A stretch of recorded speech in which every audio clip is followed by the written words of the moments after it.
Hello friends, in this video I am going to discuss about antihypertensive drugs, means drugs which are used in the treatment of hypertension।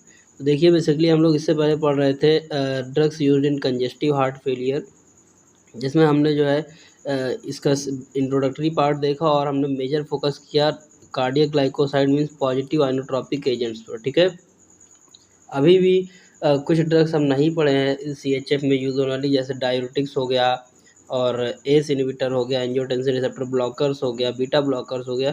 इन सब के mechanism को भी हम लोग पढ़ेंगे इसके अंदर, एंटी हाइपरटेंसिव ड्रग्स के अंदर हम लोग इन ड्रग्स को जो है कवर करेंगे। ठीक है, बेसिकली देखिए हाइपरटेंशन जो है कहीं ना कहीं लीडिंग कॉज है कंजेस्टिव हार्ट फेलियर का। ठीक है, तो इसलिए कंजेस्टिव हार्ट फेलियर में हमारा मेन मकसद यही होता है कि हम हाइपरटेंशन को कंट्रोल करें। ठीक है, क्योंकि अगर हाइपरटेंशन है तो कहीं ना कहीं CHF कॉज होगा। ठीक है, देखिए बेसिकली CHF के केस में क्या होता है कि जो अगर हाइपरटेंशन है तो हाइपरटेंशन की वजह से टोटल पेरिफेरल रेजिस्टेंस जो है, total peripheral vascular resistance increase हो जाता है। सपोज ये आपका जो है ब्लड वेसल्स है, ठीक है, इसमें ब्लड को जो है हार्ट ने ब्लड को पंप करना है। ठीक है, तो हार्ट तो इसमें ब्लड पंप करेगा, लेकिन इन केस हाइपरटेंशन क्या होता है कि वेसल्स जो है वो नैरो हो जाती है ना। तो अगर वेसल्स नैरो हो जाएंगी तो अब हार्ट को इस नैरो वाले ल्यूमेन में ब्लड को पंप करना है। अगर ये वेसल्स नैरो होंगी तो ब्लड प्रेशर इंक्रीज हो जाएगा, और ब्लड प्रेशर बढ़ेगा तो हार्ट को मोर फोर्सफुली कॉन्ट्रैक्ट करना पड़ेगा इसमें ब्लड को भेजने के लिए। ठीक है, वेंट्रिकल्स में भी फेल कर जाते हैं, में भी जो है रेजिस्टेंस की वजह से वेंट्रिकल्स फेल हो जाते हैं, जो कि CHF जिसे हम CHF कहते हैं। ठीक है, तो हमारा मेन एम क्या है in case of CHF, hypertension को ट्रीट करना।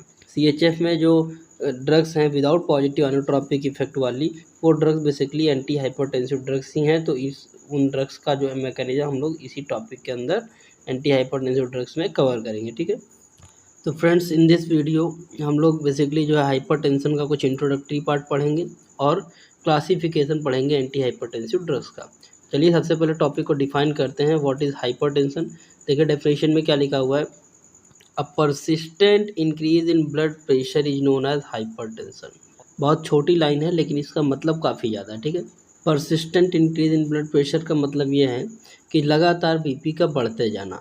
जैसे BP जो है नॉर्मल है, थोड़ा सा इंक्रीज़ हुआ, समय के साथ साथ BP जो है लगातार बढ़ते जा रहा, मतलब हमारी बॉडी जो है भूल ही जाए कि जो नॉर्मल BP क्या था। ठीक है, तो परसिस्टेंटली अगर धीरे धीरे BP लगातार किसी पेशेंट का बढ़ता जा रहा है, दैट मीन्स उसको हाइपरटेंशन का प्रॉब्लम है। दूसरी तरीके से देखिए कैसे टॉपिक को हमने डिफाइन किया है, the elevation of systolic and diastolic blood pressure from the normal range that is 120 to 80 mmHg। ठीक है, तो सिस्टोलिक या डायस्टोलिक BP जो है वो नॉर्मल रेंज से ज़्यादा हो जाए। सिस्टोलिक का मतलब क्या होता है कि जब हमारा हार्ट, ये दो सिचुएशन समझिए, दो सिचुएशन होती हैं जब हमारा हार्ट कॉन्ट्रैक्ट करता है ना। जैसे ये हार्ट है, हार्ट में जो है ये ब्लड की फिलिंग हुई है। ठीक है, अब हार्ट जब कॉन्ट्रैक्ट करेगा तो ये ब्लड हमारे वेंस में जाएगा, आर्टरीज में जाएगा, वेसल्स में जाएगा। तो जब ये हार्ट कॉन्ट्रैक्ट करेगा मीन्स जब हार्ट सिस्टोलिक कंडीशन में होगा, उस समय यहाँ पर जो वेसल्स हैं, यहाँ पर जो BP होगा उसको हम लोग कहेंगे सिस्टोलिक BP, है ना। और जब हार्ट रिलैक्स होगा तो इन दैट केस ये ब्लड जो है वेसल्स में नहीं जाएगा, हार्ट में ब्लड की फिलिंग हो रही होगी, वेंट्रिकल्स में ब्लड क्या हो रहा होगा, फिल हो रहा होगा।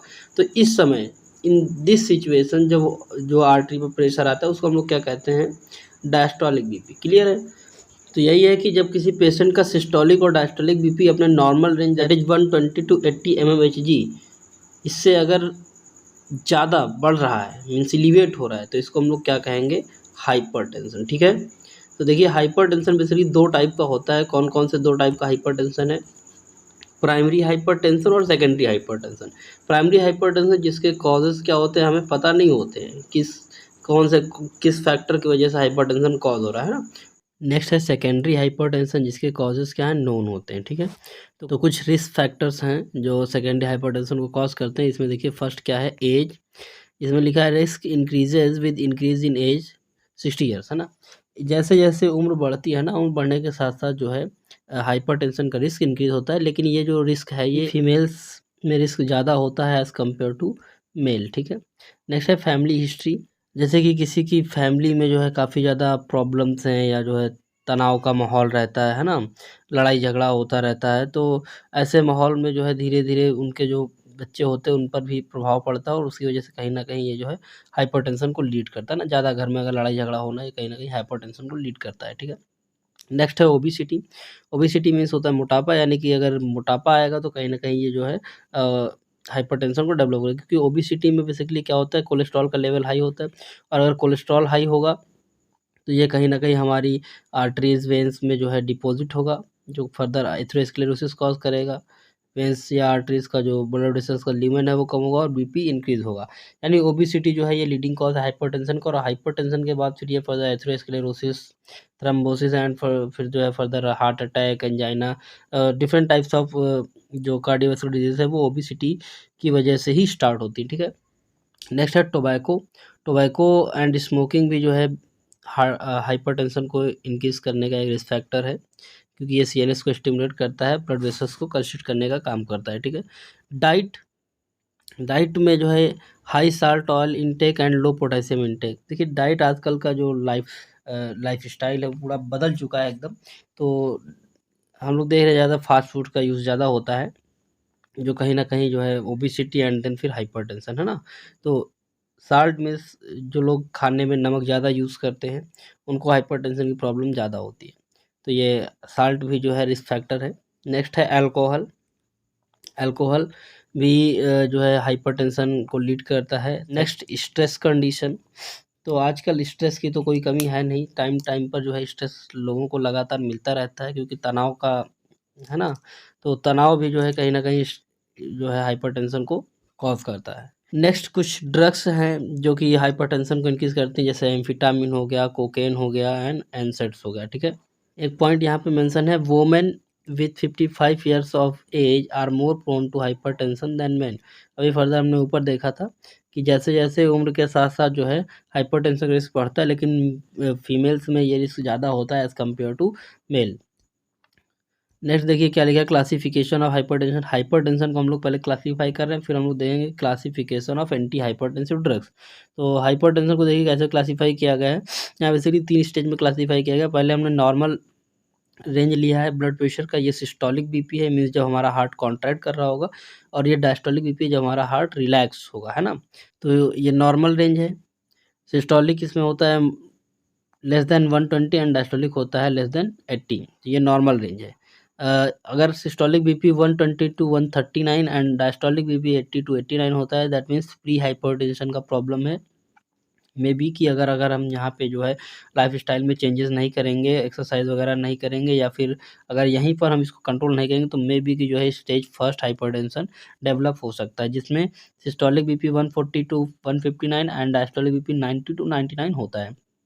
स्टेज सेकंड हाइपरटेंशन, जिसमें जो सिस्टोलिक बीपी है वो ग्रेटर देन 160 होता है एंड डायस्टोलिक बीपी क्या होता है, ग्रेटर देन 100। तो ये जो है हाइपरटेंशन की क्लासिफिकेशन का आप लोग टेबल तैयार करिए, ठीक है? ये आपको एग्जाम में लिखना है। नेक्स्ट देखिए classification of anti hypertensive drugs. इसमें देखिए क्या लिखा है, फर्स्ट लाइन देखिए, these are drugs used to lower BP in hypertension. मतलब एंटी हाइपरटेंसिव ड्रग्स ऐसी ड्रग्स हैं जो हाइपरटेंशन के केस में बीपी को कम करने का काम करती हैं, या फिर हम ऐसा कह सकते हैं कि ये वो ड्रग्स हैं जो हाइपरटेंशन के ट्रीटमेंट में यूज़ होती हैं, ठीक है? फर्स्ट है diuretics. Diuretics basically those drugs which increase urine output, है ना? जो ड्रग्स यूरिन के आउटपुट को इंक्रीज करते हैं उनको सिंपली हम लोग क्या कहते हैं, डायूरेटिक्स। और डायूरेटिक्स जो है ये कहीं न कहीं ब्लड प्रेशर को कम करने का काम करते हैं, जिसमें आपका फर्स्ट एग्जांपल है thiazide, high ceiling and potassium sparing, है ना? ये 3 तरह के डायूरेटिक्स हैं। यहाँ पे जो थायाज़ाइड डायूरेटिक्स है इसमें एग्जांपल है आपका हाइड्रोक्लोरथायाज़ाइड एंड क्लोरथैलिडोन। सेकंड है हाई सीलिंग या लूप डायूरेटिक, जिसका एग्जांपल है फ्यूरोसेमाइड, एंड थर्ड है पोटेशियम स्पेरिंग डायूरेटिक, जिसका एग्जांपल है स्पाइरोलैक्टोन, ठीक है? बेसिकली हाइपरटेंशन के केस में क्या होता है कि सोडियम आयन जो है ना Na+, इनका लेवल बढ़ जाता है और पोटेशियम आयंस का लेवल क्या हो जाता है, कम हो जाता है। जैसा कि अभी हमने ऊपर देखा था रिस्क फैक्टर, है ना, कि हाई सोडियम या salt intake and low potassium intake. तो हमारा जब सोडियम का लेवल बढ़ेगा तो ये कहीं न कहीं बीपी को बढ़ाएगा। तो हमारा मकसद क्या है कि सोडियम आयंस के कंसंट्रेशन को कम करना और पोटेशियम आयंस के कंसंट्रेशन को बढ़ाना है। तो इसके लिए हम लोग क्या करते हैं, डायबिटिक्स यूज़ करते हैं। अगर हम लोग पोटेशियम स्पेयरिंग डायबिटिक्स यूज़ करते हैं तो ये पोटेशियम को स्पेयर करके रखते हैं, इनके लॉस को बचाते हैं और सोडियम आयंस के लॉस को इंक्रीज करते हैं। ठीक है, तो इस तरीके से ये डायबिटिक्स कहीं ना कहीं हमारे हाइपरटेंशन के केस में ट्रीटमेंट में यूज़ होते हैं। नेक्स्ट कैटेगरी क्या है, S inhibitors, angiotensin converting enzyme inhibitors. Basically हम लोग अभी एक पढ़ेंगे रेनिन एंजियोटेंसिन एल्डोस्टेरॉन सिस्टम, और उस सिस्टम में जो है कुछ स्टेप्स हैं, उन्हीं स्टेप्स में ये जो ड्रग्स हैं आगे यूज़ होंगी। ठीक है, आगे फर्दर देखिए इसमें क्या है, एग्जांपल क्या है, कैप्टोप्रिल, इनालाप्रिल, लिंसोप्रिल, रैमीप्रिल, फोसिनोप्रिल। यहाँ पर आप एक चीज़ कॉमन देख पा रहे हैं, PRIL, प्रिल, है ना। तो ये जो है एग्जांपल है आपके एंजियोटेंसिन कन्वर्टिंग एंजाइम इनहिबिटर्स के। नेक्स्ट है थर्ड, एंजियोटेंसिन रिसेप्टर एंटागोनिस्ट, क्योंकि जब रेनिन एंजियोटेंसिन सिस्टम हम लोग पढ़ेंगे तो वहाँ पर बनता है लास्ट स्टेप में एंजियोटेंसिन सेकंड, और ये एंजियोटेंसिन सेकंड जिस रिसेप्टर से बाइंड होता है, उस रिसेप्टर की बाइंड होने की वजह से क्या होता है कि हमारी वेसल्स कंस्ट्रिक्ट होती हैं। तो अगर हम एंजियोटेंसिन सेकंड रिसेप्टर का एंटागोनिस्ट दे देते हैं तो हमारा ये एंजियोटेंसिन रिसेप्टर से बाइंड नहीं हो पाता है और हमारी वेसल जो है वो कंस्ट्रिक्ट नहीं हो पाती। इसका एग्जांपल क्या है, लोसार्टन, कंडेंसार्टन, टेल्मिसार्टन, ओमनीसार्टन। कॉमन क्या है लास्ट में, सार्टन, है ना, सफिक्स सार्टन आप याद रखेंगे, कंडेंसार्टन, लोसार्टन, टेल्मिसार्टन, ये एग्जाम्पल है आपके। फोर्थ कैटेगरी है डायरेक्ट रेनिन इनहिबिटर, जिसमें आपका एग्जांपल है एलिस्क्रिन, रेमिक्रिन, है ना। ये जो तीन कैटेगरी आपने अभी देखा, फर्स्ट एस इनहिबिटर, एंजियोटेंसिन और डायरेक्ट रेनिन इनहिबिटर, ये तीनों कैटेगरी आपका रेनिन एंजियोटेंसिन एल्डोस्टेरॉन सिस्टम पर काम करती हैं। तो इसको हम लोग अभी फर्दर आने वाली वीडियोस में 1 बाय 1 डिटेल में समझेंगे। ठीक है, नेक्स्ट जो है यूज़ होने वाला ड्रग गैंग्लियन ब्लॉकर, जिसमें आपका एग्जांपल है ट्राइमिथोफेन। वैसोडायलेटर्स, क्योंकि वेसल्स हमारी कंस्ट्रिक्ट हो रही होती हैं इन केस ऑफ हाइपरटेंशन, तो हमें उन्हें डायलेट करना है। उसके लिए एग्जांपल क्या है, हाइड्रोलाजिन, सोडियम नाइट्रोक्लोराइड और मिनॉक्सिडिल, ये ड्रग मोस्ट कॉमनली यूज होती है in case of hypertension for vasodilation purpose, है ना। नेक्स्ट सेवंथ कैटेगरी क्या है, कैल्शियम चैनल ब्लॉकर, जिसमें एग्जांपल है verapamil, diltiazem, amlodipine, nifedipine, nimodipine. Amlodipine बहुत कॉमनली यूज़ किया जा रहा है ना, OTC ड्रग है। नेक्स्ट कैटेगरी है एड्रेनर्जिक ड्रग्स, है ना। एड्रेनर्जिक ड्रग्स मीन्स वो ड्रग्स जो हमारे एड्रेनर्जिक सिस्टम पर काम करती हैं, है ना। इसमें आपका जो है सेंट्रली एक्टिंग सिम्पैथोलिटिक, सेकेंड इसमें देखिए adrenergic neuron blocker and sympatholytics. Sympathetic system यानी कि एड्रेनर्जिक सिस्टम बेसिकली हम लोग दो तरह रिसेप्टर पढ़ते हैं, अल्फा रिसेप्टर और बीटा रिसेप्टर।